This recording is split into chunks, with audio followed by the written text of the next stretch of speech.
Bonsoir. Nous sommes revenus à 1 Roi, chapitre 18, les versets 39 à 40. Notre thème est un objet d'horreur. Prions. Merci Seigneur pour la vie, le bonheur de t'avoir comme sauveur et maître et la vie éternelle en Jésus-Christ.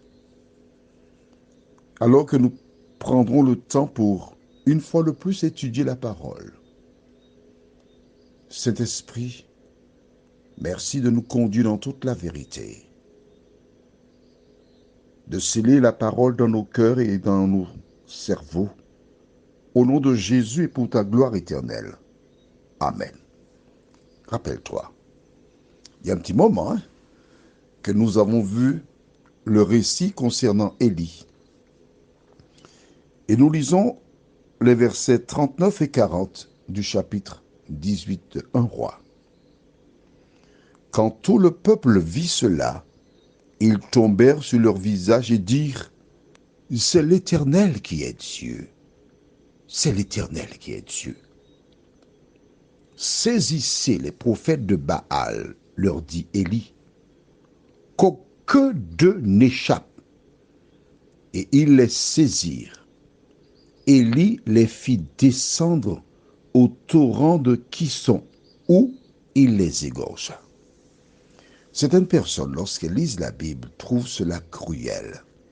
Et c'est pour cela que je t'ai expliqué ce qui s'appelle le millénium. Qu'est-ce que cela veut dire? Le millénium est un terme utilisé pour expliquer que l'ennemi aura travaillé pendant 6000 ans, soit l'équivalent de 6 jours, car pour Dieu, un jour, c'est 1000 ans, dans certaines circonstances. En effet, plusieurs déclarent que la terre a été construite en 6000 ans, puisque un jour, c'est 1000 ans pour Dieu. Mais il nous suffit de réfléchir. Parce que le verset de la Bible déclare, il y eut un soir, il y eut un matin. Or, le cycle a toujours été de 24 heures, un soir, un matin, premièrement. Deuxièmement, si la création avait été réalisée en 6000 ans, cela voudrait dire que les arbres qui ont été créés passeraient 500 ans avec du soleil, puis 500 années, puisque c'est 1000 ans. 500 et 500 font 1000 ans, il est d'accord. 500 années de nuit. Comment les arbres pourraient-ils, pendant chaque fois 500 ans, croître? C'est pas possible. C'est illogique. On est d'accord? Bien. Le 7e millénaire, ou le millénium, représente un jour de repos. Parce que Dieu s'est reposé le 7e jour. Voilà pourquoi le millénium existe. Alors, nous avons vu ici dans 1 Roi chapitre 18 qu'il a fait mettre à mort, il a tué tous ces prophètes de Baal, en fait qui représentent Satan.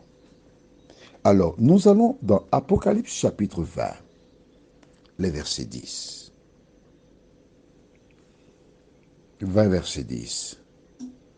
Et le diable qui les séduisait, tu vois, le même, on le retrouve la séduction, dès la création du monde, le diable qui les séduisait, fut jeté dans les temps de feu et de soufre.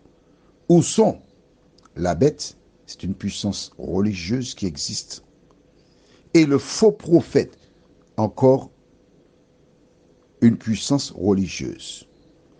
Ces puissances ont égaré le monde, ont égaré celles et ceux qui ne lisent pas la Bible et qui suivent la tradition. Ils seront tourmentés jour et nuit au siècle des siècles. Je te pose une question. Selon toi, est-ce que ces personnes seront en train de brûler au siècle des siècles, comme c'est écrit là dans la Bible? Rappelle-toi, tu es un étudiant, d'accord? Un étudiant de la Bible, c'est quelqu'un qui analyse, réfléchit et qui doit comprendre le langage utilisé. Les hommes brûleront-ils pendant des siècles? La réponse est non. Oui, mais c'est écrit là. Attends. Analyse. Quand tu lis la Bible, il faut comprendre. Ce que veut dire Jean ici, c'est que la destruction sera éternelle. C'est-à-dire que le feu brûlera et tout ce qui a rapport avec cette catégorie d'individus n'existera plus jamais. C'est terminé. Est-ce que j'ai une preuve? D'accord. Ok. On est bien d'accord. Ils seront tourmentés jour et nuit au siècle des siècles. C'est ce que dit ici Jean. Allons au livre de Ésaïe, chapitre 66. Ésaïe, chapitre 66. Et je lirai à partir du verset 22. Mais je lis du verset 22 jusqu'au verset 24. Ce qui nous intéresse, c'est la fin du verset 24. Tout ce qu'il y a avant la fin du verset 24, c'est juste pour information. D'accord? Bon, si tu veux étudier cela, tu as la Bible, tu vas trouver ça tout seul. Non, c'est trop facile, je ne vais pas faire ça avec toi. Alors nous disons, car comme les nouveaux cieux et la nouvelle terre que je vais créer subsisteront devant moi, dit l'Éternel, ainsi subsisteront votre postérité et votre nom. À chaque nouvelle lune et à chaque sabbat, toute chair viendra m'adorer, dit l'Éternel. Verset 24, c'est ce qui m'intéresse. Et quand on sortira, on verra quoi? Les cadavres des hommes qui se sont rebellés contre moi, car leur ver ne mourra point et leur feu ne s'éteindra point. Et ils seront pour toute chair un objet d'horreur. Tu as vu que dans Apocalypse, nous avons lu qu'ils brûleront éternellement. Ici, nous voyons que les cadavres et que ce sont les vers qui ne mourront point. Alors tu risques de dire que, bon, ben, ils ne s'accordent pas.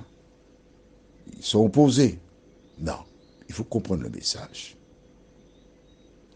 Le feu brûle aussi longtemps qu'il y a de la matière. Analyse. Lorsqu'il n'y a plus rien à brûler, que se passe-t-il? Le feu s'éteint. Le feu brûlera les hommes jusqu'à ce qu'ils meurent.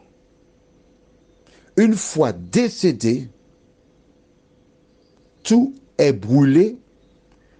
Ces personnes qui ont été brûlées ne reviendront plus à la vie et c'est terminé. Tu t'imagines un Dieu d'amour qui crée une nouvelle terre? Et là, dans cette nouvelle terre, des personnes qui ont l'amour dans leur cœur entendent d'autres qui crient, ah, je brûle, ah, c'est chaud, pardon, c'est pendant l'éternité. Mais non, mais non, mais non. Dieu a institué la mort. Pourquoi?